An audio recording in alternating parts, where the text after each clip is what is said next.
बल्कि आ चुके हैं, मिल ही चुका है। सुमन फाउंडेशन के अध्यक्ष सुमन श्रीवास्तव जी पधार चुके हैं। दूरसंचार विभाग के एसडीओ पद से रिटायर श्रीमान AK सिंह जी की उपस्थिति हो गई, भाभी से भी हैं, और श्री वीरेंद्र सिंह जी जो नेवरी के निवासी हैं, कंपनी चला रहे हैं, वो हैं, और SP सिंह साहब यानी सांसद प्रतापगढ़ और कांति सिंह जी के प्रतिनिधि MLC प्रतिनिधि मास्टर राम प्रकाश वर्मा जी यहाँ उपस्थित हैं। बाराबंकी में आँख अस्पताल के जिनके नाम से यहाँ से सीतापुर तक पूरे देश में आंखों का इलाज होता था, डॉक्टर रामचंद्र, उनके सुपुत्र डॉक्टर प्रवीण चंद्रा जी यहाँ उपस्थिति है, उनकी जन्म में उपस्थिति है, और कांति सिंह जी के अनन्य सहयोगी श्री धीरेन्द्र कुमार वर्मा जी की जन्म में उपस्थिति है। और इस स्कूल के SP सिंह साहब और कांति मैम की तरफ से स्कूल के प्रबंधन में उनके आँख और हाथ बने हुए श्री अंगद आदित्य वर्मा अंगद जी की उपस्थिति है, श्री संजय शर्मा जी पत्रकार साथी की उपस्थिति है, और तमाम उपस्थिति है। वरिष्ठ साहित्यकार श्री अजय प्रधान जी, भाई रवि अवस्थी जी, रमेश चंद्र रावत जी, वेद मोहन जी, और जिनके स्थान पर हम लोगों ने 14-15 दिन की कार्यशाला की, आदरणीय प्रभात नारायण दीक्षित जी की गरिमा में उपस्थिति है। सबके लिए जिनके नाम मैं नहीं ले पा रहा हूँ, उन सब के लिए अगर हाथ खड़ा कर देंगे तो मैं नाम ले लूँगा। आपको लगता होगा मैं देख पा रहा हूँ, चश्मा हटा दिया है इसलिए वाकई में देख नहीं पा रहा हूँ सबको। हमारे डॉक्टर साहब निर्देश था कि चश्मा नहीं लगेगा, तो अब हम देख नहीं पा रहे हैं, आप हमें देखिए, अगर हाथ उठाएंगे तो मेरा ध्यान जाएगा कि इसका नाम छूट गया है जी। आंखें फाउंडेशन के अध्यक्ष भाई सदानंद वर्मा जी, कमला नारायण ट्रस्ट के अध्यक्ष श्री सुनील सहारा जी की उपस्थिति है जी। एक बार जोरदार तालियां हो जाएं सबके लिए जी। भाई मनोज स्वतंत्र जी नॉर्दर्न साइड से व्यवस्थाओं में रहा, चाहे वो इंटेलिजेंस रहा हो, चाहे वो फिल्म इंडस्ट्री पुणे का मामला रहा हो, और चाहे दूरदर्शन लखनऊ की सेवाएं हो, अपनी सेवाओं में नए आयाम जोड़े, ऐसे 3 अतिथि हमारे रूप में विशेष रूप से मौजूद हैं। हम मंच पर आमंत्रित करेंगे सबसे पहले मुख्य अतिथि के रूप में बड़ी दीदी डॉक्टर सत्या सिंह जी को कि वह मंच तक आए चलकर। साथ में इस नाट्य के लेखक बड़े भाई आदरणीय महेंद्र भीष्म जी को आमंत्रित करता हूं कि मंच तक आ जाएं, और आदरणीय गर्ग जी भी मंच तक आने की कृपा करें। आइए सर। हम सबकी तरफ से डॉक्टर विनय दास जी से भी अनुरोध है कि मंच की शोभा बढ़ाएं। डॉक्टर विनय दास।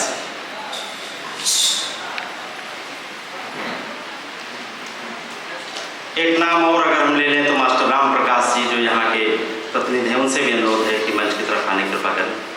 आपके आने से मंच और दैदीप्यमान होगा।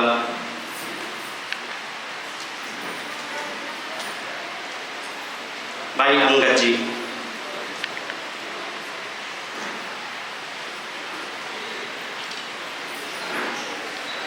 आदर्श गुलसिया जी, भाई आदर्श गुलसिया जी जो इस कार्यशाला के मुख्य सूत्र बन जाते हैं, आए। हम अनुरोध करेंगे डॉक्टर विनय दास जी से, हम सबकी तरफ से, बाराबंकी के रंगकर्मियों की तरफ से आदरणीय महेंद्र भीष्म जी का माल्यार्पण कर स्वागत करेंगे। सदानंद जी माला करेंगे।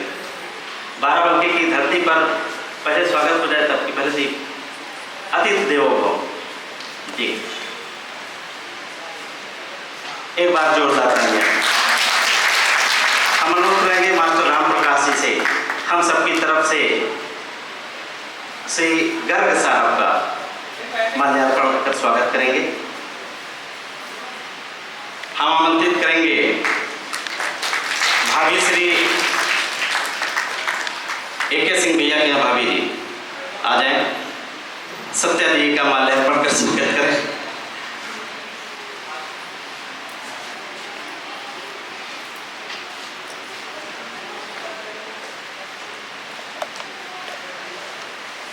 सदानंद जी यहाँ जाइए।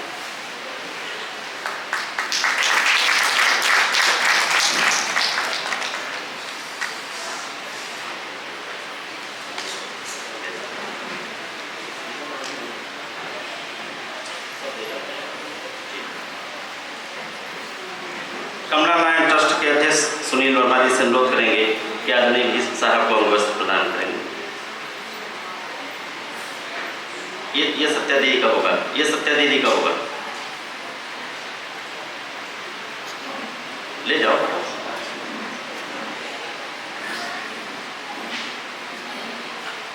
विनीता जी से अनुरोध है कि आ जाएं।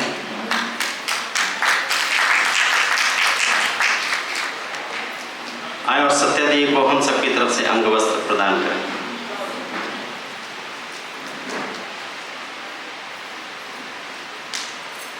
आंखें फाउंडेशन के अध्यक्ष सदानंद वर्मा जी से अनुरोध है कि वे आदरणीय गर्ग साहब को अंगवस्त्र प्रदान करेंगे।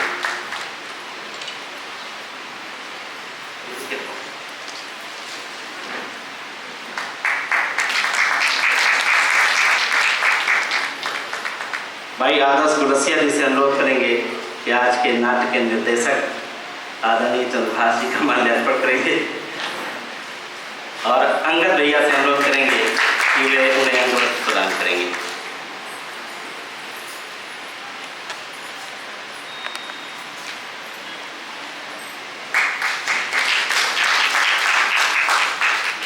जी मतलब माल्यार्पण नहीं किए थे क्या?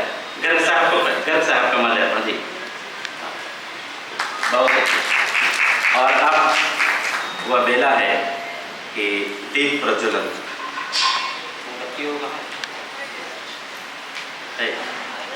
पढ़ाई है, आगे बढ़िए। हम अनुरोध करेंगे महेंद्र भीष्म जी से, बड़ी दीदी सत्या जी से और चंद्रभाष जी से और गर्ग साहब से कि चारों लोग मिलकर इस दीप का उद्दीपन करें और यहीं से इस नाट्य समारोह की शुरुआत होती है।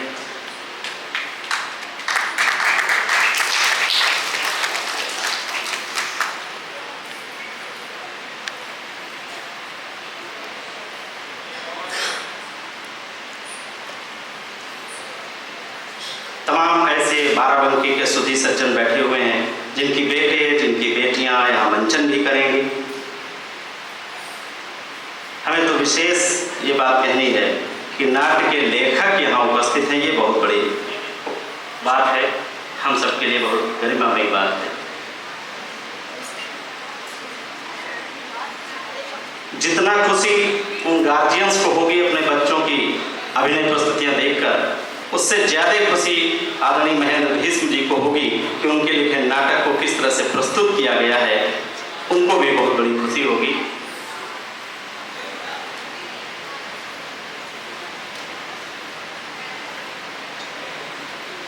जी जी, एक बार तालियां हो जाएं। अति दिनों से अनुरोध है कि आप भी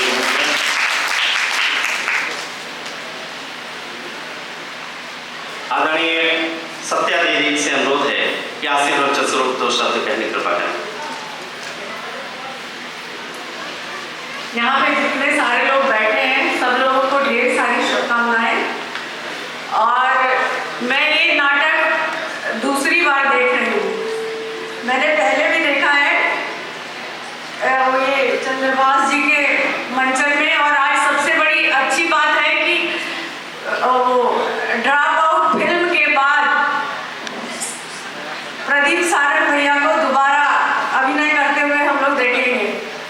और भीष्म जी की तो बहुत सारी कहानियों पे, किताबों पे फिल्में बनी हैं, नाटक कितने, जैसे ये फिल्में सब ऐसे ही तीसरा कंबल और मैं पायल, मतलब वो गिनने के लिए अगर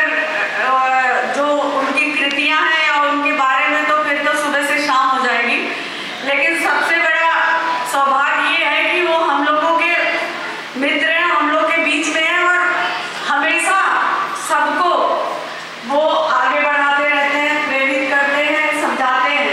अभी मैंने एक बुक लिखी थी, आते हुए घर पे आए 2 मिनट के लिए, उसमें एक शब्द सब करने के बाद गलत था, उन्होंने कहा इसको यहाँ से बदल लीजिए। मैंने तुरंत बदल के फिर मैं यहाँ आई हूँ। और इस नाटक में अभी जूही को भी देखा, बहुत पहले हम लोगों ने जूही को रानी लक्ष्मीबाई के रूप में देखा था, और अब उसके और भी साथ के जितने कलाकार हैं वो लोग कर रहे हैं। तो सभी लोगों को ढेर सारी शुभकामनाएं, और हम तो यही उम्मीद करेंगे कि सारंग भैया ऐसे ही रंगमंच पे करते रहे और हम लोग उनके सारे नाटक देखते रहे और फिल्में। Thank you. यहाँ आप सब साहित्य, संस्कृत भाषा और रंग कर्म से जुड़े हुए लोग हैं। मैं भी एक बात यहाँ कहना चाहता हूँ, शायद मेरी आवाज़ लखनऊ तक, उन कामों तक पहुँच जाए जहाँ से निर्णय बदलते हैं। विशेषकर महेंद्र मिश्र जी और आदरणीय गर्ग साहब को, वह रिटायर्ड अधिकारी हैं। यद्यपि वे बहुत संकोची, बहुत सीमित रहते हैं, लेकिन उनकी ताकत हम लोग जानते हैं। एक कार्यशाला होती है, हर वर्ष होती है विभिन्न जिलों में, और बहुत कम बजट दिया जाता है। बजट के नाम पे जीरो है, सिर्फ मानदेय दिया जाता है उनको जो सिखाते हैं। अब आप कल्पना करिए, बाराबंकी में लखनऊ से एक सज्जन आते हैं, सिखाते हैं, जाते हैं, उनको मानदेय है। शेष किसी भी काम के लिए 1 भी रुपया नहीं दिया जाता है।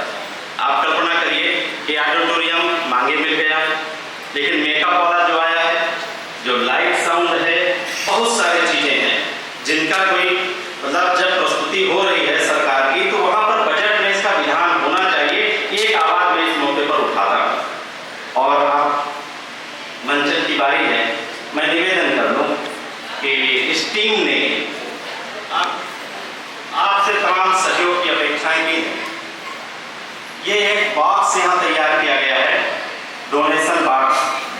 कोई बंधन नहीं है, कोई जबरदस्ती नहीं है, कोई आग्रह नहीं है, एक अपेक्षा है कि आप चलते वक्त इसमें जो भी आपकी मर्जी है वो इसमें डालेंगे, वो धनराशि इस व्यवस्था में काम आ जाएगी। मैं बात से देता हूँ, आपकी मर्जी, आप कुछ करेंगे, ऐसी अपेक्षा है।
अगर आज्ञा हो तो हम शस्त्र अभ्यास कर लें। हाँ हाँ अवश्य।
तो पारंगत हो, तलवार चलाना कब सीखा? नाना और रामिया की तलवारबाजी देखते देखते सीख गई। उस दिन घुड़सवारी करते समय नाना साहब घोड़े से गिर गए। तब मनु ही उन्हें अपने घोड़े पर घायल अवस्था में अकेले जंगल से लेके आई थी। अच्छा, वाह, और सवारी भी कर लेती हो। अब मुझे बंदूक चलाना सीखना है, पर शीनु पापा मुझे बंदूक देते ही नहीं है। आप ही की तरह कहते हैं, छबीली अभी तो बहुत छोटी हो, छोटी हो। छोटी तो हो, पर मनु बिटिया, तुम जैसी कुछ वीर बालक दृढ़ निश्चयी अगर योद्धा बन जाए तो वो दिन दूर नहीं जब हम हमारी भारत माता को अंग्रेजों की दास्ता से मुक्त कराकर स्वतंत्रता की सांस लेंगे। ये कहा गुरु जी आपने, भवानी माँ की कृपा से एक दिन हम अंग्रेजी सत्ता को अवश्य उखाड़ फेंकेंगे। जय भवानी, जय भवानी, जय भवानी, जय भारत माता की, जय भारत माता की, श्रीमंत सरकार की जय हो। झांसी के राजपुरोहित तात्या दीक्षित पधारे हैं, वो आपसे मिलना चाहते हैं। उन्हें आदर पूर्वक अंदर लेकर आए। जो आज्ञा सरकार।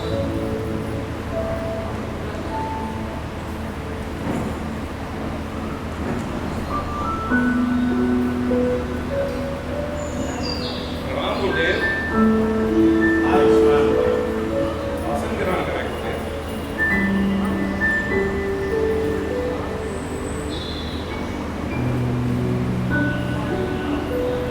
गुरुदेव, अचानक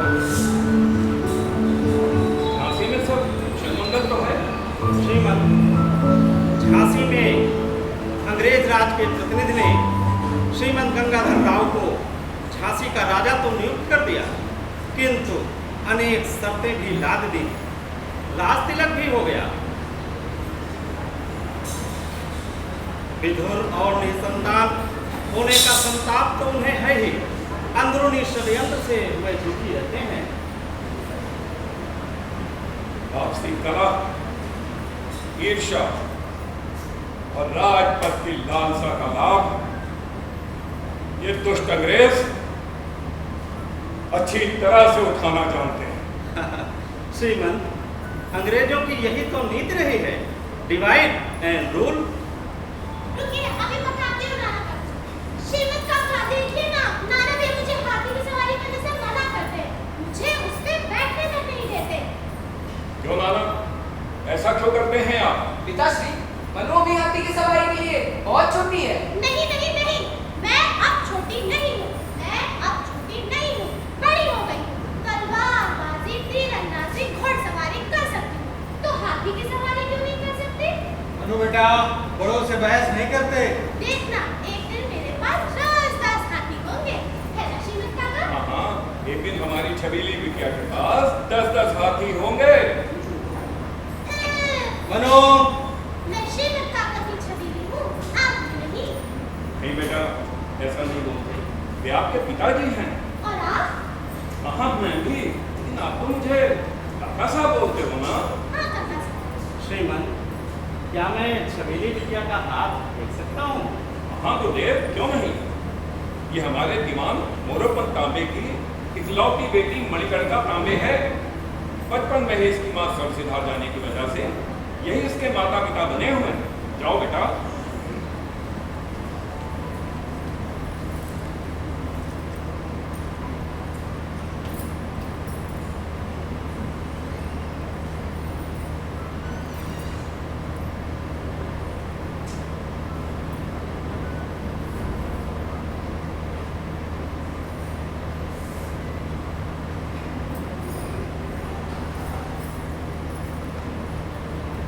अद्भुत, अत्यंत अद्भुत। ये कन्या बहुत ही भाग्यवान है। जैसा कि अभी कह रही थी, इसके पास 10-10 हाथी होंगे, सब सच होगा। इसके हाथ और मस्तिष्क की रेखाएं बता रही हैं, स्पष्ट बता रही हैं कि इसे राजपद, यश, कीर्ति का संवेद योग है। सुना रहा भैया? हाँ हाँ, सुना। श्रीमत, आज्ञा दे। दादा गुरु युद्ध अभ्यास के लिए युद्धशाला में हमारी इच्छा कर रहे हैं। आज्ञा है। श्रीमत काका, मैं भी जाऊँ? हाँ बेटा, आप भी जाओ। अरे राव भैया रुको, मैं भी आ रही हूँ, राव भैया रुको, अरे मैं भी आ रही हूँ।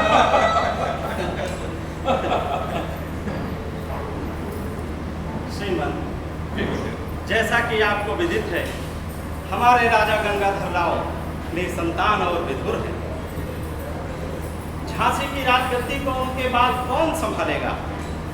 अंग्रेजी सत्ता झांसी पर आग गड़ाए बैठी है। आप अनुमत दें तो आपसे कुछ निवेदन करूं। एवं निसंकोच क्या करें? बेटी मणिकर्णिका का विवाह हमारे राजा गंगाधर राव से करा दें। वे मराठी कथेल ब्राह्मण हैं और मोरोपंत मराठा ब्राह्मण।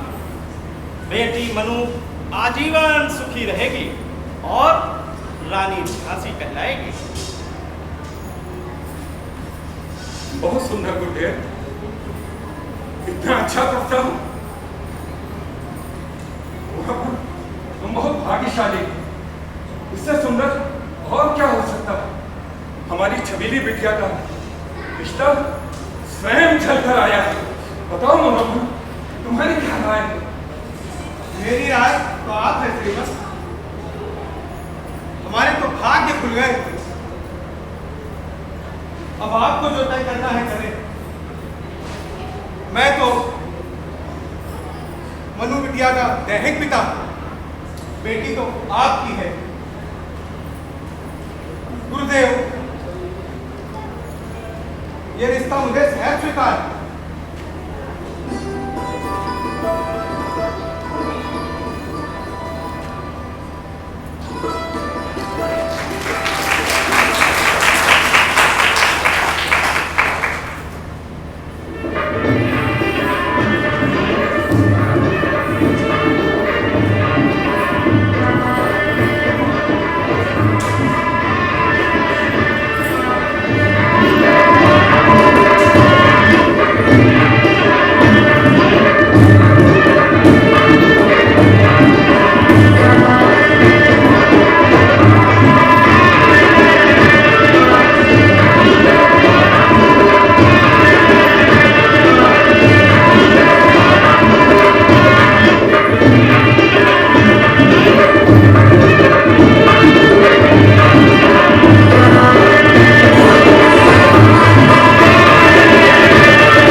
श्रीमंत काका की प्रिय छबीली का ब्याह धूमधाम से झांसी के राजा गंगाधर राव के साथ सन 1842 में संपन्न होता है और विवाहोपरांत मनु को लक्ष्मीबाई नाम मिलता है। प्रजावत्सल झांसी के राजा गंगाधर राव एक कुशल प्रशासक थे। रानी साहिबा को बहुत सारी सहूलतें प्राप्त थी। उन्होंने अपनी सभी दासियों को सहेली बनाकर सामाजिक समरसता का उदाहरण प्रस्तुत किया और उन्हें और बुंदेलखंड की सभी वीर महिलाओं के संग एक सैन्य दल दुर्गा वाहिनी का गठन किया। झांसी के किले के अंदर ही उन्हें सैन्य शिक्षा दी जाती थी। वहीं दूसरी ओर हल्दी कुमकुम जैसे पर्व को एक उत्सव का रूप दे दिया। बात रानी लक्ष्मीबाई की हो रही हो और उनकी परछाई झलकारी बाई का जिक्र ना हो तो बुंदेलखंड की वीरांगनाओं की कथा अधूरी रहेगी। किसी ने लिखा है, झलक उठी झलकारी एक झमेली थी। सन 1857 में वो रानी की एक सहेली थी, जाकर लड़ना ललकारी थी। वो झांसी की झलकारी थी, गोरों से लड़ना सिखा गई। वो बुंदेलखंड की नारी थी, वो भारत की एक नारी थी, वो भारत की एक नारी थी। झलकारी बाई का जन्म बुंदेलखंड के खोजला गांव में 22 नवंबर सन 1830 को एक निर्धन परिवार में हुआ था। उनके पिता का नाम सदोवा और माता का नाम जमुनाबाई था। झलकारी बहुत छोटी थी तभी उनके माता की मृत्यु हो गई। उनके पिता ने उन्हें पुत्र की तरह पाला और घुड़सवारी, तीरंदाजी, तलवारबाजी, लट्ठ भांगना आदि युद्ध कौशल सिखाए। इनकी वीरता से प्रभावित होकर गांव वालों ने इनके विवाह का आयोजन झांसी के महान योद्धा जयपुरा निवासी पूरन कोरी के साथ संपन्न किया। आइए देखते हैं छलकारी की एक झलक। 50, 51, 52, 53, 54, 55।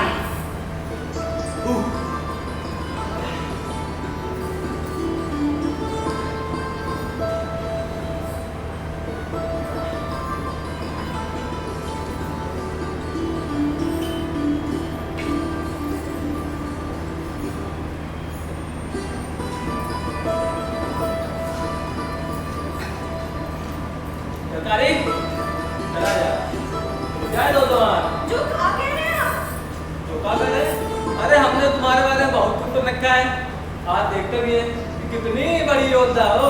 चला जा। रहने दो, कहीं हार गए तो बदनामी होगी आपकी। लोग कहेंगे कि झांसी की सेना के महान योद्धा अपनी घरवाली से हार गए। अरे बातें ही बनाओगी, अपना जौहर भी दिखाओगी। हमको नहीं दिखाना अपना जौहर, हम जा रहे हैं, सारा काम पड़ गए। लगता है तुम्हारे बाप ने हमको ठग लो। कहता था झलकारी को हमने एक योद्धा की तरह पाला है। झूठा कहीं का। अच्छा जी, हमारे बाबू को झूठा कहते हो तो अब संभालो।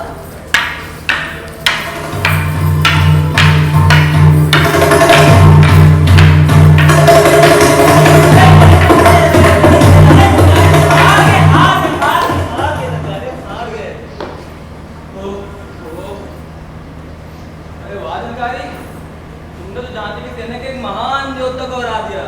तुम्हें तो सेना में होना चाहिए। हम रानी साहिबा से तुम्हारी सिफारिश करेंगे कि तुम्हें भी सेना में शामिल कर रहे हैं।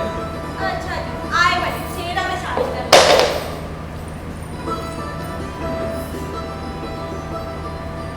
ये जी, एक बात पूछे?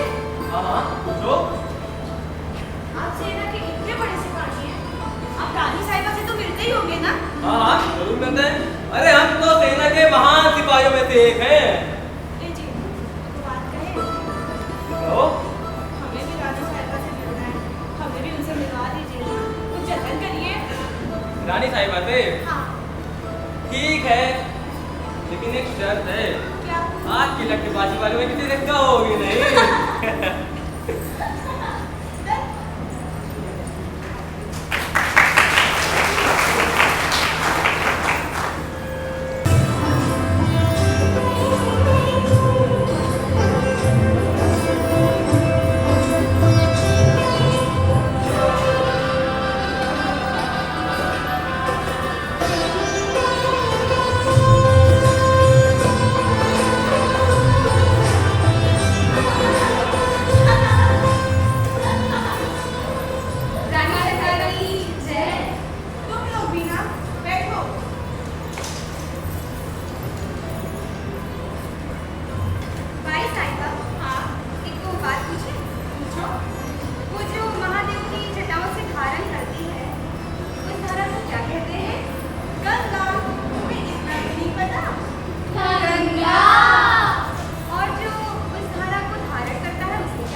देख रहे हो? जी हुजूर, देख रहा हूं। फिर समझ गए? समझ गया हुजूर। आप आरामगाह में पहुंचिए, अभी आपकी खिदमत में इन दोनों को पेश करता हूं हुजूर।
दोनों युवतियों को अपनी देखरेख में लो। जी भाई साहिबा, आ जाओ।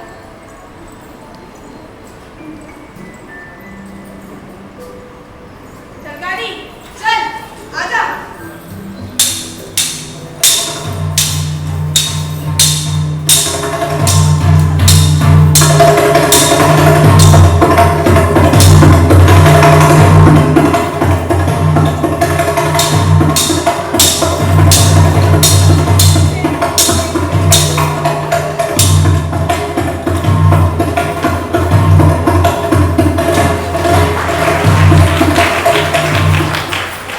ताल की गति जारी जैसे इस शादी को किसी की बुरी नजर लग गई। वर्ष 1851 ईस्वी रानी लक्ष्मीबाई ने पुत्र को जन्म दिया, जो मात्र 3 मास बाद चल बसा।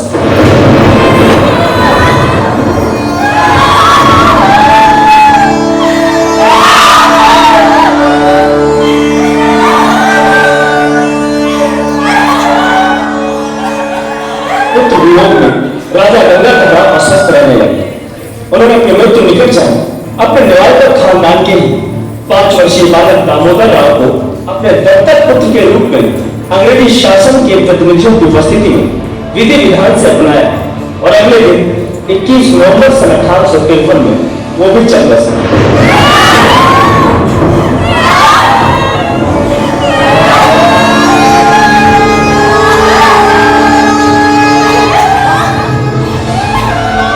लक्ष्मीबाई के ऊपर बहुत पहाड़ के ऊपर फिर भी रानी ने धैर्यपूर्वक वह कुशलता से झांसी की बागडोर संभाली और अपने दत्तक पुत्र दामोदर राव को झांसी का उत्तराधिकारी घोषित करने हेतु रानी द्वारा झांसी में नियुक्त अंग्रेजी सत्ता के राजनीतिक प्रतिनिधि मालकम साहब के माध्यम से गवर्नर जनरल लॉर्ड डलहौजी को पत्र भिजवाया। इस बीच झांसी की सत्ता हथियाने के प्रयास भी प्रारंभ हो गए थे। राजा गंगाधर राव के वंशज सदाशिव नारायण ने अंग्रेज प्रतिनिधि के समक्ष अपना दावा रखा। वही ओरछा राज्य के दीवान लखनऊ झांसी की कमजोर स्थिति का फायदा उठाना चाहा, पर उसे झांसी की वीर सेना से मुक्ति खानी पड़ी। रानी ने गंगा सागर के डाकू सागर सिंह व उसके लगभग 60-10 साथियों का हृदय परिवर्तन कर उन्हें अपने सेना में स्थान दिया। आइए अब देखते हैं आगे।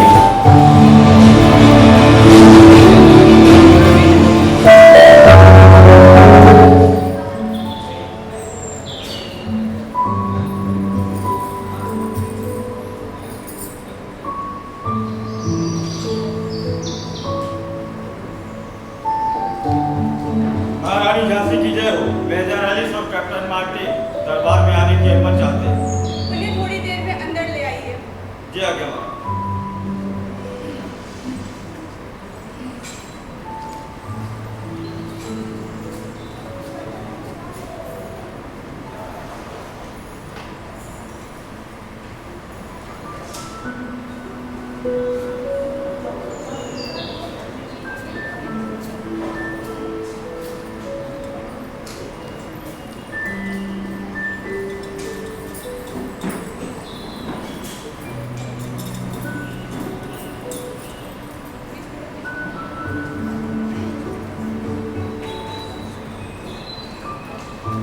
His Highness,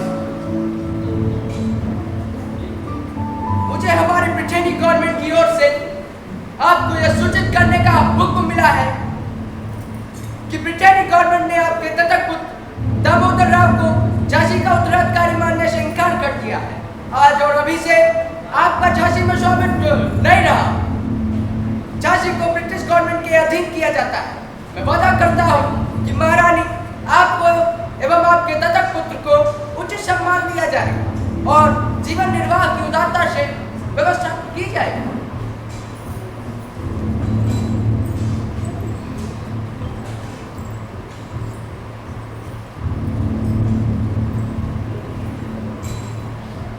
मेजर एलिस, मैं अपना झांसी नहीं देगा। मैं अपना झांसी नहीं दूंगी। योर हाइनेस, ब्रिटिश गवर्नमेंट ने आपके लिए 5,000 रुपए पेंशन भी मुकर्रर किया। मैं इस पेंशन को और लॉर्ड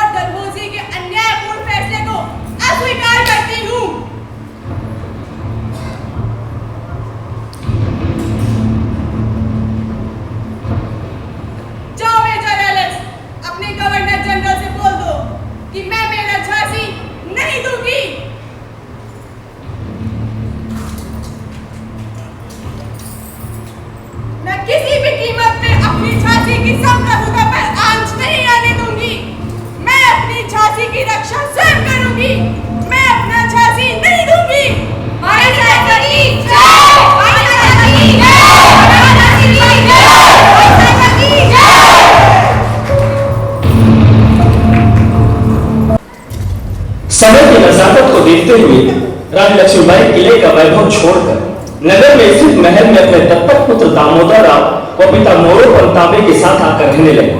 उनके साथ उनके कुछ विश्वस्त सैनिक और सेविकाएं थी। वे अपना अधिकतर समय ईश्वर आराधना में लगाने लगे। वे नियत समय पर महल में ही दरबार लगाती और झांसी वासियों के सुख दुख के हालचाल जानती और उनके दुख दूर करने का प्रयास करती। इधर समय बीतने लगा। दामोदर राव का धूमधाम से महारानी लक्ष्मीबाई ने यज्ञोपवीत संस्कार भी कराया। जब मेरठ में कारतूस पर चर्बी होने के कारण सिपाही मंगल पांडे ने अंग्रेजी सत्ता के विरुद्ध प्रथम विद्रोह किया और इस तरह मेरठ, दिल्ली, बिठूर, कानपुर आदि स्थानों पर तेजी से अंग्रेजों के विरुद्ध विद्रोह की ज्वाला उठने लगी। तभी एक दिन झांसी में किले के अंदर अंग्रेजों को स्वतंत्रता संग्राम सेनानियों द्वारा घेर दिया गया और वैसे ही मारा गया जैसे लखनऊ के रेजिडेंसी में अंग्रेज और उनके परिवार वाले मारे गए थे। जब स्वतंत्रता की ज्वाला तेजी से फैली तब रानी ने झांसी की राजसत्ता पुनः संभाली और अल्प समय में ही उन्होंने गोला बारूद और सेना को लामबंद किया। लगभग 10 माह की अल्पावधि में पुनः एक शक्तिशाली शासक के रूप में वो सामने आए। ओरछा के दीवान नत्थे खां को अपने प्रथम युद्ध में पराजित कर दिया। अंग्रेजों की आंख की किरकिरी बन गई थी झांसी की रानी लक्ष्मीबाई।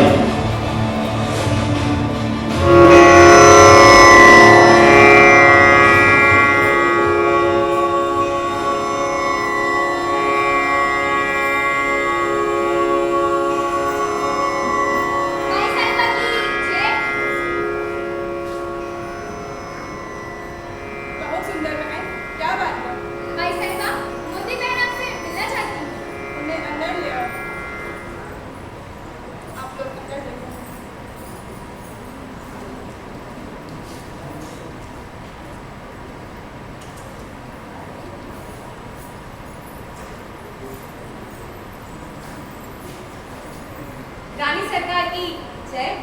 आओ मोती बहन, सुंदर बहन, तुम दरवाजे पे खड़ी हो जाओ और ध्यान रहे कोई अंदर ना आने पाए। जो आ गया भाई साहबा।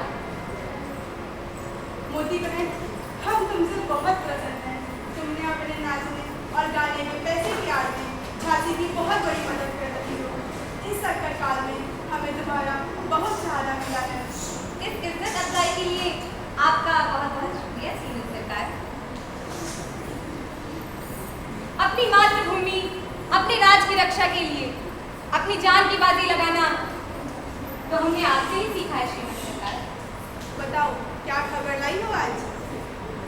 भाई साहिबा, अंग्रेजी जनरल यूरोज झांसी पर आक्रमण करने के लिए पूरी तैयारी कर चुके हैं। ये खबर पाकर तात्या टोपे ने आपके लिए खबर भिजाई है कि वे 20,000 की सेना लेकर झांसी पर आपकी रक्षा के लिए पहुंच जाएंगे। ये खबर सुनकर हमारी बड़ी चिंता दूर हुई है। वैसे हमने अंग्रेजों के खिलाफ युद्ध की पूरी तैयारी कर ली है। हमारी सारी प्रजा हमारे साथ है। पर आप अपने 2 सरदारों से सावधान रहिएगा। कौन से? पीर अली और दीवान दुल्हाजुस। क्या ये दोनों गद्दार हैं? दोनों आपके दुश्मन नवाब अली बहादुर के साथ मिले हुए हैं। भाई साहिबा, नवाब अली बहादुर तो आपके ससुर के रखैल का बेटा है ना? हाँ, और इसीलिए वो अपने आप को झांसी का असली उत्तराधिकारी मानता है। वैसे हमने अंग्रेजों के खिलाफ युद्ध की पूरी तैयारी कर ली है। हमें खबर मिल चुकी है मोती बहन कि वो अंग्रेजों के खिलाफ मिल करके हमारे खिलाफ षड्यंत्र रच रहा है। और उसी षड्यंत्र में आपके दोनों सरदार भी शामिल हैं। हमारी विनती है आपसे मोती बहन कि आप उन दोनों की गतिविधियों पर कड़ी नजर रखिएगा। जो आज्ञा। अच्छा, अब आज्ञा दें। अपना ध्यान रखना मोती बहन। जी भाई।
छलकानी में रेल लगा देंगे और अंग्रेजों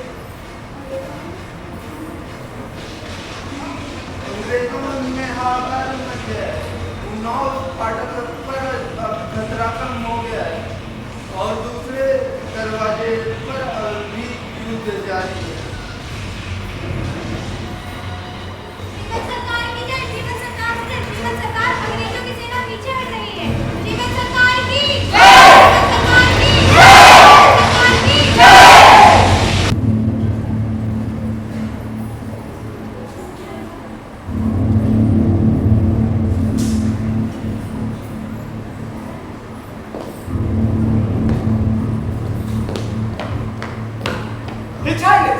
झांसी से एक सरदार आया, अपना नाम पीडली बताया और कहता है कि उसे दीवान दुल्हाजू ने आपसे मिलने के लिए भेजा है।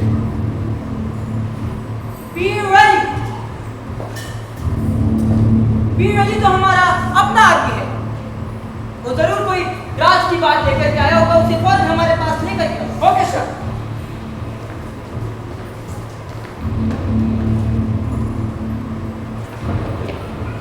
जनाब जनरल साहब को हमारा सलाम। पीर अली, आपको दीवान दुल्हाजू ने भेजा है। बताइए हमारे लिए क्या संदेशा है? संदेशा ये है हुजूर की झांसी के सभी फाटकों की पहरेदारी झांसी के काबिल सरदार करें और जो आपका हमला करने का तरीका है उससे आप झांसी पर पता ही नहीं पा सकते।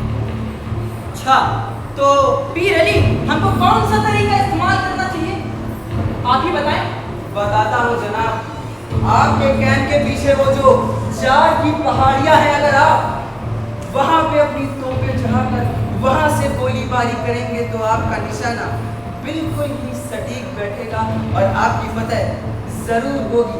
और फिर मौका पाते ही दीवान दुल्हाजू ओरछा का फाटक खोल देगा और फिर हमारी फौज किले के अंदर। गुड गुड पीर अली, गुड। हम तुमसे बहुत खुश हैं। हम तुमको और दीवान दुल्हाजू को एक बड़ा इनाम देगा। अब जाओ और किले के अंदर से हमारी मदद करो। जी जनाब।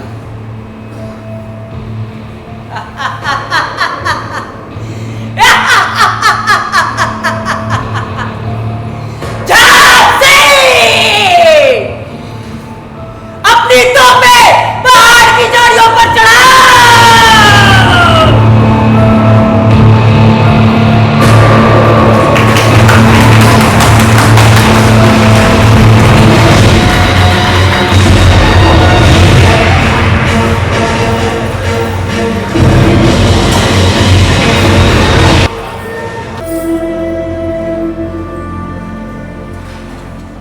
हाउजी, कल का युद्ध बड़ा ही भयानक था। किंतु भाई साहिबा, हमारे सिपाहियों ने अंग्रेजी सिपाहियों को गाजर मूली की तरह काटा। किंतु भाऊजी, हमारे सेना के भी बहुत से जवान शहीद हो गए हैं। हमारे अंगरक्षक सुंदर सुंदर शहीद हो गए। खुदाबख्श राणा भोपेटे जैसे बहुत से वीरों ने अपनी मातृभूमि के लिए जान की बलि चढ़ा दी है। सुना है पूर्व भी बहुत बुरी तरह से घायल हुआ है। स्वराज के लिए अब हमें अपना सर्वस्व बलिदान करने का समय आ गया है। अब आगे करें भाई साहिबा, हम सब तैयार हैं। भाई साहिबा, युद्ध की ऐसी विकट स्थिति में मेरी सलाह है कि आप यहाँ से निकल जाएं। यहाँ हम लोग अंग्रेजों से मोर्चा संभाल लेंगे। नहीं नहीं, मैं तुम सबको छोड़कर कहीं नहीं जाऊंगी। जब तक मेरे शरीर में प्राण है, मेरा झांसी मुझसे कोई नहीं छीन सकता। भाई साहिबा, आप ये अच्छी तरह से जानती हैं कि अंग्रेजों के हमलों से हमारी सैन्य छत्र टूट चुकी है और बचे कुचे सैनिक कल तक अंग्रेजी हमलों का सामना नहीं कर पाएंगे। इसलिए हम चाहते हैं कि आप दामोदर राव को लेकर के झांसी से निकल जाएं और काल की शरण लें। क्या?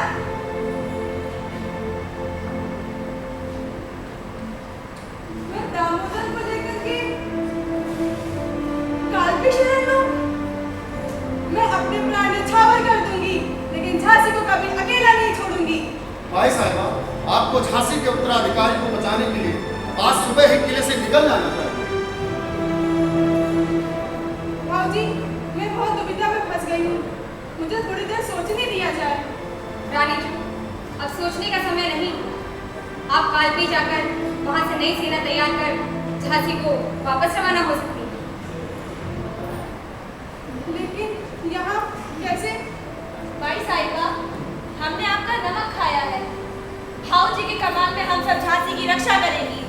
मैं झलकारी वहाँ बाहर डेरा डाले अंग्रेजों की छावनी में आपके वेश में पहुंचकर उन्हें तब तक व्यस्त रखूंगी जब तक कि आप किले के भांडेरी फाटक से निकलकर सुरक्षित कालपी न पहुंच जाए। लेकिन मैंने एक सैन्य छत्र तैयार कर दी जो आपको किले से सुरक्षित बाहर निकालेगी और आपको और आप दामोदर राव को सुरक्षा के लिए साथ जाएगी। यहाँ कैसे? मान जाइए भाई साहिबा। अब आप निकलिए। जाइए भाई साहिबा, अब आप निकलिए।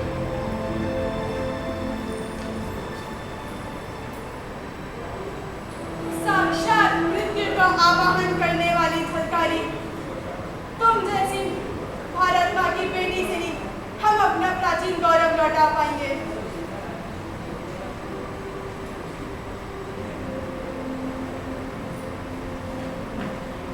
भाई साहिबा, झलकारी, हमारी माँ की भूमि का गौरव हो। तुम भारत माँ का गौरव हो।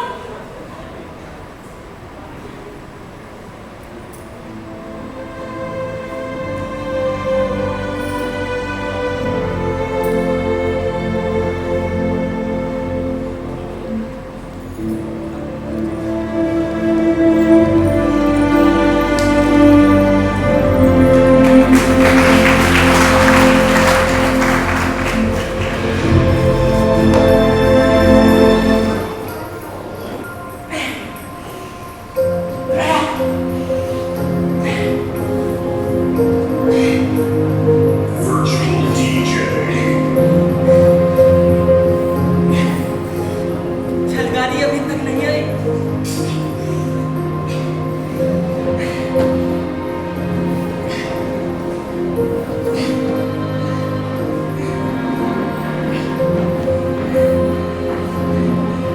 मरने से पहले मैं खुशखबरी सुनना चाहता हूँ कि भाई साहिबा दामोदर राव को लेकर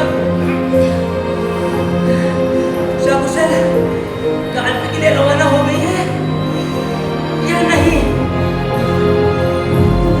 ये मेरे पहलवान बालक। झलकारी, हाँ, और आपको ये जानकर बहुत खुशी होगी कि बाई साहिबा किले से कालपी के लिए सुरक्षित रवाना हो चुकी हैं, अपनी पीठ पे दामोदर राव को बांधकर और अपने विश्वसनीय सिपाहियों के साथ। अब मैं निश्चिंत होकर क्या हुआ आपको? ए मेरे पहलवान बालक, आप कुछ बोलते क्यों नहीं? क्या हुआ आपको? आपकी तबीयत तो ठीक है? क्या हुआ आपको?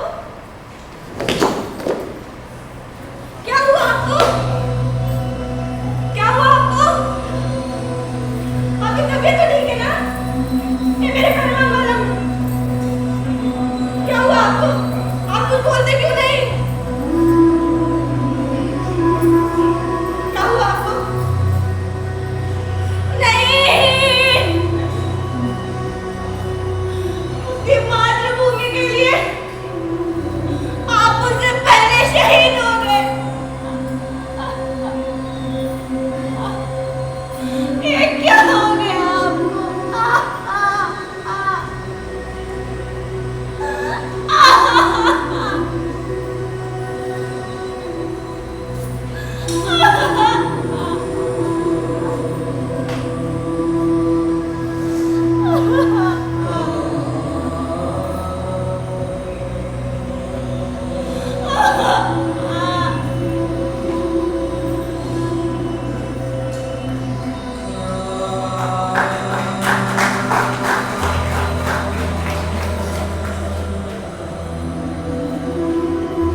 अवश्य दूंगी।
झलकारी बाई के बारे में स्पष्ट रूप से बहुत अधिक नहीं कहा गया। उनकी मौत के संबंध में भी तमाम भ्रांतियां। कुछ इतिहासकारों का मानना है कि ब्रिटिश सेना के द्वारा उनको फांसी दी गई और वहीं कहीं पर उनके युद्ध में वीर गति को प्राप्त होने का भी जिक्र नहीं था और कहीं पर अंग्रेजों द्वारा उनको तोप से उड़ाए जाने का भी जिक्र है। अपने छोटे से जीवन में झलकारी बाई ने एक वीरांगना के तौर पर आदर्श स्थापित किया।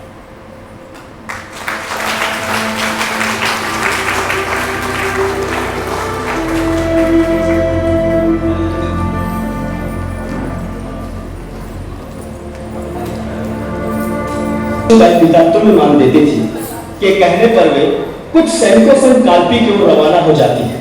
इधर रानी कालपी की ओर रवाना हुई, उधर झांसी में रानी लक्ष्मीबाई के मंत्रिमंडल के सदस्य पीर अली ने गद्दारी की और पहले सेमर गेट फिर ओरछा गेट खोल दिया। फलस्वरूप अंग्रेजी सेना किले के अंदर प्रवेश कर गई। तोपची गौस खान अंतिम समय तक गोला बरसाता रहा और शहीद हो गया। किले के अंदर लगभग 150 बुंदेली सैनिकों ने अंग्रेजों से कड़ा मुकाबला करते हुए अपना सर्वोच्च बलिदान दे दिया, जिसमें काशीबाई, मोतीबाई, दीवान जवाहर सिंह जैसे लोग थे। रानी ने कालपी पहुंचकर नाना साहब और तात्या टोपे से मिलकर आगे की रणनीति तैयार की। अंग्रेजों के द्वारा कालपी पर आक्रमण कर देने से पहले ही वे सब कालपी छोड़कर वहां से ग्वालियर पहुंच गए। ग्वालियर में वहां के नाबालिग राजा ने बिना संघर्ष की अपनी राजगद्दी रानी के सुपुर्द कर दी। रानी अंग्रेजों के संभावित आक्रमण के कारण चिंतित थी, तो वही नाना साहब तात्या टोपे विजयी और मार्ग में जश्न मनाने में व्यस्त हो गए। रानी को मालूम था कि अंग्रेजी सेना उनका पीछा करते हुए ग्वालियर भी पहुंच जाएगी, और ऐसा ही हुआ। कैप्टन हीरोज, कैप्टन स्मिथ और कैप्टन रॉड्रिक विक्स ने ग्वालियर के किले की घेराबंदी कर दी। यदि तात्या टोपे वगैरह जीत के जश्न की जगह अंग्रेजों का सामना करने के लिए समय रहते तैयार होते, तो संभवतः एक कड़ा मुकाबला होता। रानी झांसी अपने चंद सैनिकों के साथ ग्वालियर किले के पास ही पहाड़ियों पर रेकी करने के उद्देश्य से निकली थी। ग्वालियर के फूलबाग के पास से निकलने वाली स्वर्ण रेखा नदी के समीप अंग्रेजी टुकड़ी ने रानी के सैन्य दल को घेर लिया। रानी का घोड़ा स्वर्ण रेखा पार न कर सका। फिर रानी ने युद्ध का निश्चय किया। घमासान युद्ध हुआ। रानी लक्ष्मीबाई अपने दांतों में घोड़े की लगाम को पकड़कर दोनों हाथों से अंग्रेजों पर तलवार से प्रहार करने लगी। इसी समय एक गोली रानी को लग जाती है, जिससे वो अचेत अवस्था में आ जाती है। फिर भी उन्होंने अपना मुकाबला जारी रखा। तभी पास से गुजरते हुए एक अंग्रेज घुड़सवार ने उनके मस्तक पर तलवार की गंभीर चोट पहुंचाई, जिससे रानी की एक आंख बाहर आ गई। रानी पुरुष वेश में थी, अतः अंग्रेज उन्हें पहचान नहीं पाए, और लड़ाई के उस वातावरण से रानी के कुछ विश्वसनीय साथी, जिसमें बाजीराव प्रथम के वंशज अली बहादुर, काशीबाई, सरदार रघुनाथ सिंह, सरदार रामचंद्र राव, रानी को पुत्र दामोदर राव सहित युद्ध स्थल से निकालकर घायल अवस्था में पास में स्थित निर्मोही अखाड़ा के बाबा गंगादास के मठ में ले गए। आगे देखिए।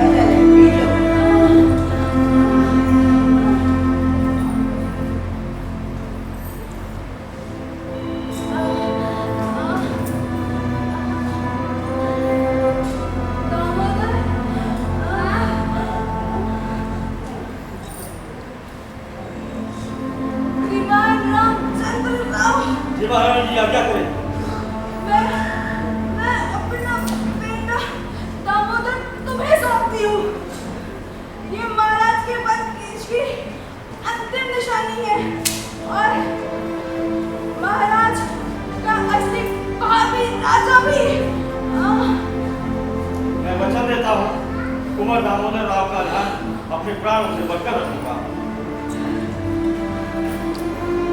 माऊजी, मेरी विनती है आपसे कि मेरी देह को कोई भी अंग्रेज छू ना सके।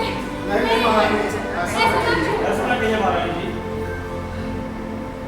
हे भारत माँ, मुझे क्षमा करना। इस जन्म में मैं अंग्रेजी सत्ता से तुझे आजाद न करा सकी, परंतु मैं शिवराम भाव नेवालकर की बहू महाराज गंगाधर राव धरापत्नी और झांसी की बेटी लक्ष्मीबाई नेवालकर तुझे वचन देती हूँ कि अगले जन्म में मैं और मेरी जैसी हजारों बेटियां बेटे अंग्रेजी सत्ता को कहाँ भेजेंगे। दामोदर, क्या हुआ आपको?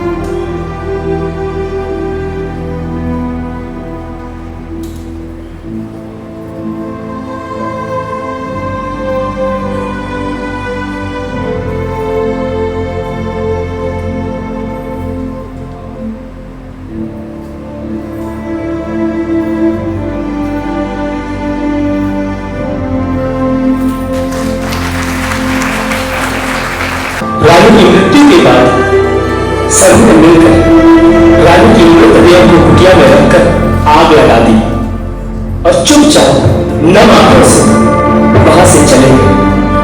और इस तरह से भारतवर्ष के अनगिनत संतानों के संघर्ष और बलिदान के बाद हमारा देश भारत 15 अगस्त 1947 को अंग्रेजों की दास्ता से आजाद होता है।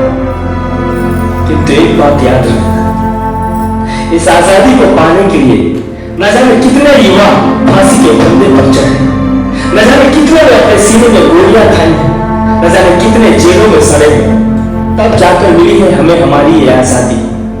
इसलिए आपस में ऊंच नीच, जात पात के भाव को मिटाकर प्रेम से रहे, क्योंकि बहुत कीमती है ये आजादी।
हेलो, कैसा लगा ये मंचन आपको?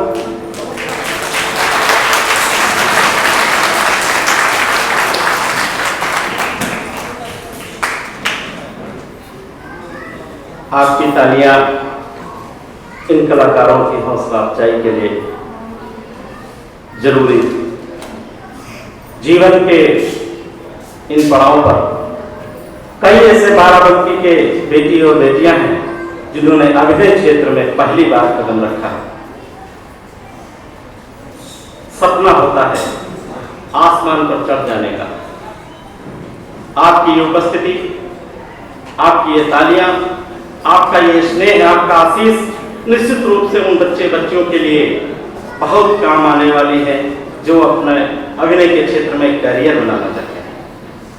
एक बार पुनः पूरे आयोजन समिति की ओर से आप सबको बहुत बहुत धन्यवाद। मैं इस मौके पर आमंत्रित करूंगा, बस 2-3-4 मिनट और बैठ लें। मैं आमंत्रित करूंगा इस नाटक के लेखक भाई महेंद्र कृष्ण को कि आए और 2 शब्दों में अपने उद्गार, अपनी अभिव्यक्ति, अपने कमेंट्स देने की कष्ट करें। आदरणीय महेंद्र कृष्ण जी, लखनऊ के माने जाने साहित्यकार, हम सबके गौरव, बड़े भाई महेंद्र कृष्ण जी।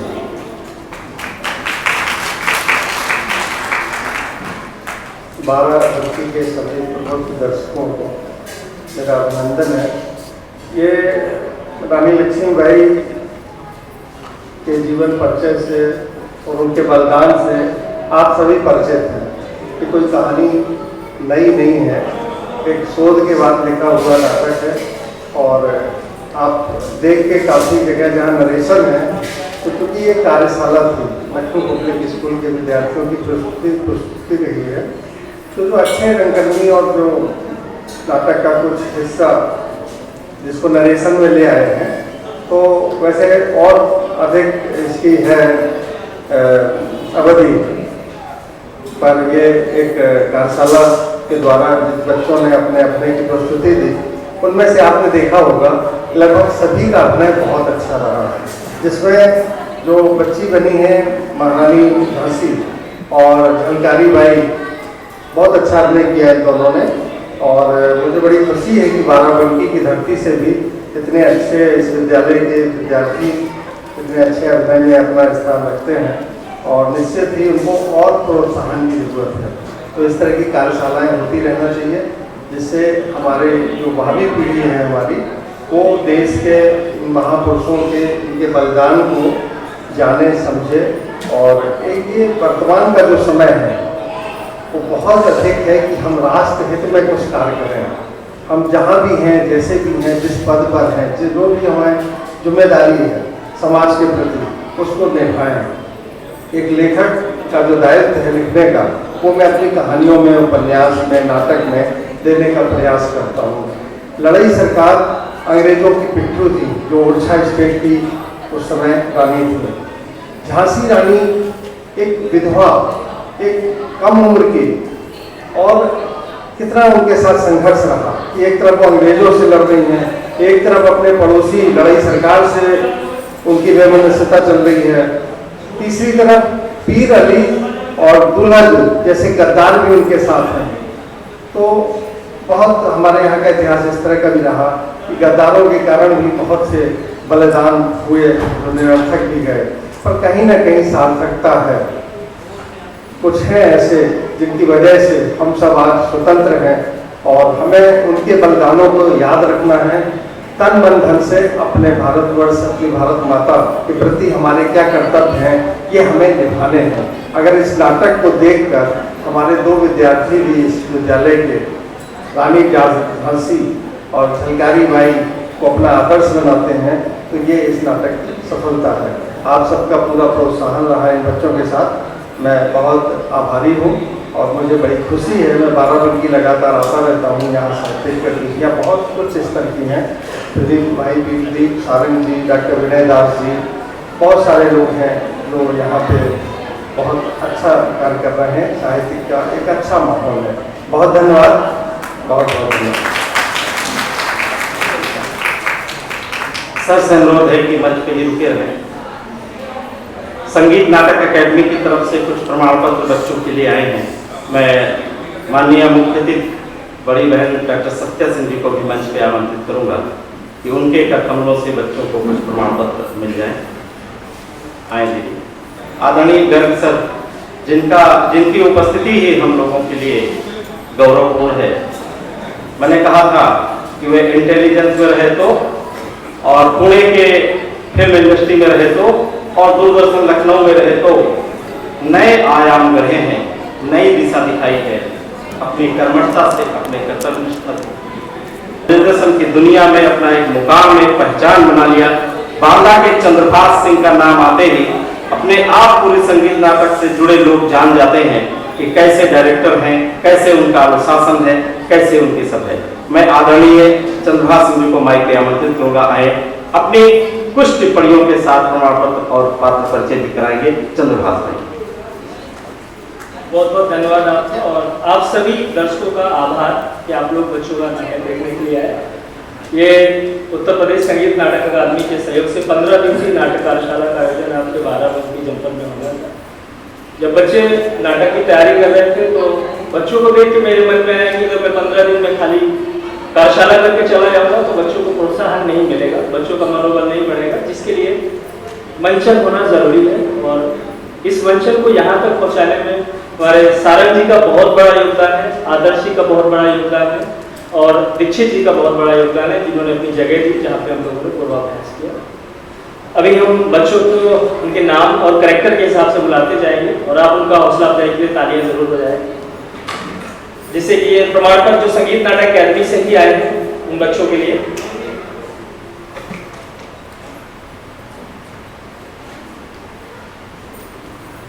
सर, ये मैं नाम बोलता जाऊंगा, आप उनको देखते जाइएगा, ठीक है। अंशिका रस्तोगी, अंशिका रस्तोगी आगे अपना प्रमाण पत्र ले ले। बताने की जरूरत नहीं कौन सा किताब किया था। और एक निवेदन, और जो ये बॉक्स रखा है इस पे अपनी कृपा दृष्टि जरूर बनाएं, क्योंकि यही आगे हमें प्रोत्साहन देता है जिससे कि हम अन्य प्रस्तुतियां कर सकेंगे। श्रेया श्रीवास्तव, श्रेया श्रीवास्तव नाम सुनते बेटा आ जाओ। रजत बहादुर वर्मा, रजत बहादुर वर्मा,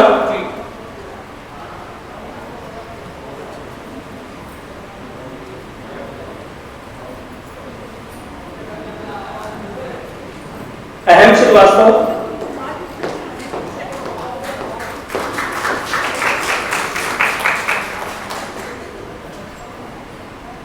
श्रीवास्तव, अनुनय जैन, अनुनय जैन, अनुनय जैन। थोड़ा सा जल्दी करेंगे। मोहम्मद अजीज, मोहम्मद अजीज,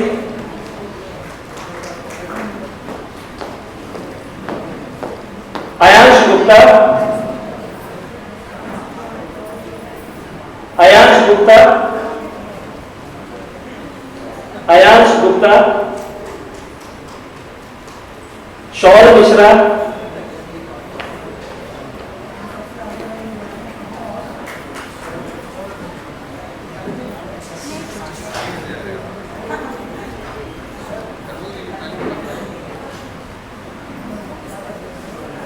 पार्थ पटेल,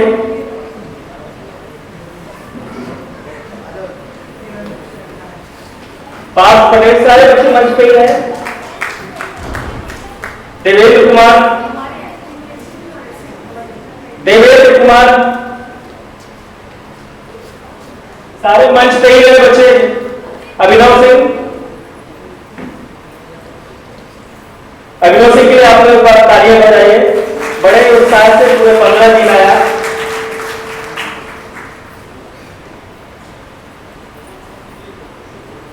यश श्रीवास्तव, यश श्रीवास्तव, जय गणेश त्रिवेदी, जय गणेश त्रिवेदी,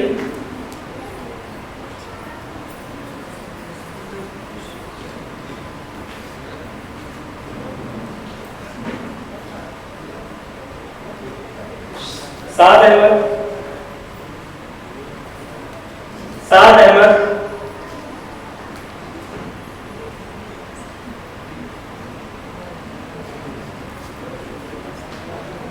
मलक बुशरा, मलक बुशरा,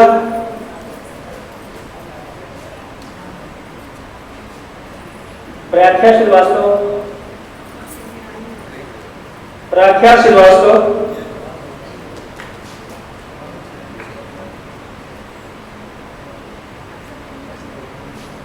सुबीर श्रीवास्तव, सुबीर श्रीवास्तव,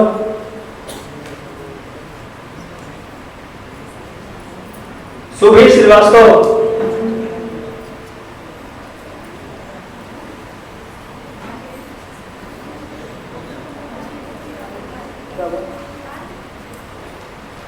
शुभांगी वर्मा,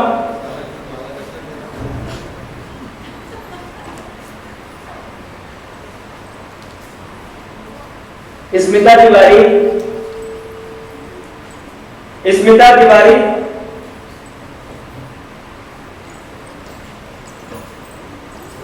युग शर्मा,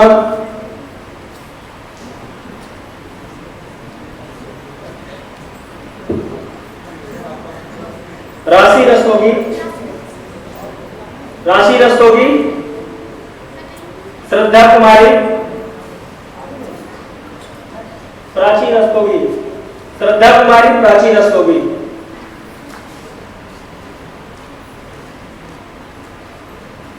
विनोद कुमार चौधरी, विनोद कुमार चौधरी,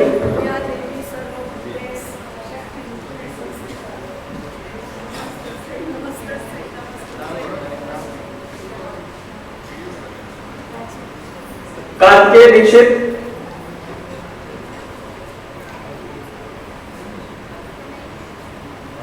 आदर्श गुलसिया जी,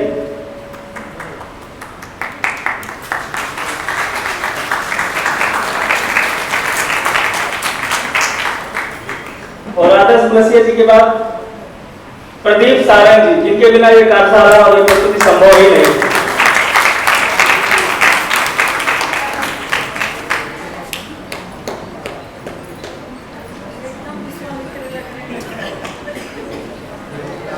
अच्छा, आप सब लोग बताइए आपको प्रस्तुति कैसी लगी? फरहान अमीन भाई यहाँ उपस्थित हैं, मजा आ गई उनको देखकर। तमाम साथी यहाँ मौजूद हैं। कुछ नहीं, इस मौके पर कुछ कहने की बात नहीं भाई प्रदीप महाजन जी, पर जाते जाते चलते चलते मैं अपने डायरेक्टर साहब के सुर मिलाता हूँ और आपका ध्यान डोनेशन बॉक्स की ओर ले जाता हूँ। कोई देख नहीं रहा आप कितना उसमें दान करते हैं, लेकिन वो धनराशि बहुत काम आने वाली है। सभी से गुजारिश रहेगी कि एक बार सबके लिए, मंच के लिए और सबके लिए एक बार जोरदार तालियां हो जाए। बहुत परिश्रम से ये कार्यक्रम, पुनः तालियां, बहुत